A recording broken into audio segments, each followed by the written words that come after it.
இயேசுவில் அன்பார்ந்தவர்களே, இன்றைய வாசங்களை நாம் கூர்ந்து கவனித்து அதன் உள்ளீடே நமக்கு கடவுள் கொடுக்க விடுகின்ற செய்தியை புரிந்து கொண்டால் நாம் நலமாக இருக்க முடியும். நற்செய்தியிலே யூதா இயேசுவிடம், ஆண்டவரே, நீர் உம்மை உலகிற்கு வெளிப்படுத்தாமல் எங்களுக்கு மட்டும் வெளிப்படுத்தப் போவதாக சொல்கிறீரே, ஏன் என்ற கேள்வி. அது நம்மை கொஞ்சம் ஆழமாக சிந்திக்க வைக்க வேண்டும். குறிப்பாக துறவரத்தில் இருக்கின்ற நமக்கு இப்போது எல்லாம் என்ன, first vows, final vows, silver, golden, ruby, jubilees, ordination, diaconate ordination, priestly ordination, இதுவெல்லாம் பல இடங்களில் நடந்து கொண்டிருக்கின்ற காலகட்டம். எனவே இந்த காலகட்டத்தில் உலகிற்கு வெளிப்படுத்தாமல் எங்களுக்கு மட்டும் வெளிப்படுத்த போவதாக சொல்கிறீரே, ஏன்? இதை கொஞ்சம் அப்படியே இந்த காலகட்டத்தில் நாம் கொண்டாடி கொண்டிருக்கின்ற விழாக்களின் அடிப்படையில் வைத்து நாம் சிந்தித்தால், எல்லா மனிதர்களையும் விட்டுவிட்டு எங்களை மட்டும் ஏன் தேர்ந்தெடுத்தீர் என்ற ஒரு கேள்வியை கேட்டு துறவர நிலைக்கு நம்மை உட்படுத்தி இருக்கின்ற போது கேட்கலாம், எதற்காக என்று அவர் சொல்லுகின்றார். இயேசு அதற்கு பதிலாக, என் மீது அன்பு கொண்டுள்ளவர் நான் சொல்வதை கடைபிடிப்பார். ஏன் எங்களுக்கு மட்டும் நீங்கள் என் மீது அன்பு கொள்ள வேண்டும், நான் சொல்வதை கடைபிடிக்க வேண்டும், அப்போது என் தந்தை உங்கள் மேல் அன்பு கொள்வார், நாங்களும் வந்து உங்களோடு குடிகொள்வோம். இப்போ இதோட நல்ல செயல்கள் இந்த காலகட்டத்திலே தனிப்பட்ட விதத்தில் நினைவூறப்படும் இந்த நிகழ்வுகளில், என் மீது அன்பு கொண்டிராதவர் நான் சொல்வதை கடைபிடிப்பதில்லை. எனவே அழைக்கப்பட்ட அவர்களில் இரண்டு பிரிவாக இயேசு பார்க்கின்றார். தான் சொல்வதையெல்லாம் கடைபிடிக்கும் துறவர கூட்டம், துறவரத்தில் இருந்தாலும் நான் சொல்வதை கேட்காமல் வாழுகின்ற கூட்டம்.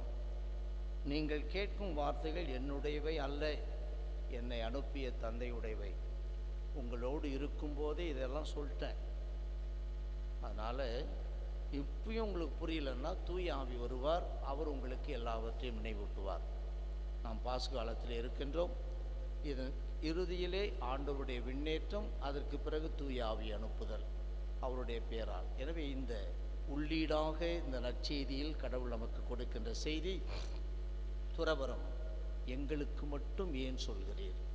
அதை சற்று சிந்தித்து பார்த்தால், இந்த நற்செய்தியை மறுபடியும் படித்து பார்த்தால், துறவர நிலையில் இருக்கிற நமக்கு அந்த இரண்டு பிரிவு ஏன், எதற்கு என்றெல்லாம் புரிந்துவிடும். இதை துறவரத்துக்கு மட்டும் அப்படியே ஒதுக்கிவிடாமல், எல்லோரையும் விட்டுவிட்டு இன்று கோவிலுக்கு வந்திருக்கின்ற எங்களுக்கு மட்டும் ஏன் இதை சொல்கிறேன் என்று இல்லறத்தில் இருக்கின்றவர்களும் கேட்கலாம். அவர்களையும் இரண்டாக பிரிப்பார். நான் சொல்வதை கேட்பவர்கள், நான் சொல்வதை கேட்காதவர்கள். எனவே நற்செய்தி இப்படிப்பட்ட ஒரு நுணுக்கமான செய்தியை நமக்கு கொடுக்கிறது என்று அறிந்து கொள்வோம். முதல் வாசகத்திலே யோவான் நற்செய்தி 14ஆம் அதிகாரம் 12வது வசனத்திலே, என் மீது நம்பிக்கை கொள்வர் நான் செய்வதை செய்வார், ஏன் அவற்றை விட பெரியவற்றையும் செய்வார். இதோ இங்கு சீடர்கள் கால் ஊனமிட்டிருந்த, கால் வழங்காத ஒருவர், பிறவியிலேயே கால் ஊனமிட்டிருந்த அவர் ஒருபோதும் நடந்ததே இல்லை. அவருக்கு பவுல் சொல்லுகின்றார், எழுந்து கால் ஊன்றி நேராக நில்லும், நீ எழுந்து கால் ஊன்றி நேராக நில்லும். அவர் எழுந்து துள்ளி எழுந்து நடக்க தொடங்கினார். என் மீது நம்பிக்கை கொள்பவர் நான் செய்வதை விட பெரியவற்றை செய்வார் என்று இயேசு சொல்வது இங்கே நடக்கிறது. எனவே இன்றைக்கு நம் வாழ்க்கையிலும் மேலானதை செய்வார். மேலும் அன்பானவர்களே, அங்கே புனித சின்னப்பர் பவுல் அவர்களுக்கு போதித்து கொண்டிருக்கின்றார். அங்கே ஒரு வசனம் நன்றாக வருகிறது. கடந்த காலங்களில் அவர் அனைத்து மக்கள் இனங்களையும் அவரவர் வழிகளில் நடக்கும்படி விட்டுட்டார். உன் மனம் போகிற போக்கில் நீ நடந்துக்கப்பா அப்படின்ட்டு சொல்லி அவர்களை முற்றிலும் விட்டதாக சொல்லாமல், அடுத்த வசனம் முக்கியமானது, என்றாலும் அவர் தம்மை பற்றிய சான்று எதுவும் இல்லாதவாறு விட்டுவிடவில்லை. சான்று இருந்தது. அந்த சான்றுகள் தான் பாலைவனத்தில் வழிநடத்தியது. அவர்கள் மனப்போன போக்கிலே போனார்கள்.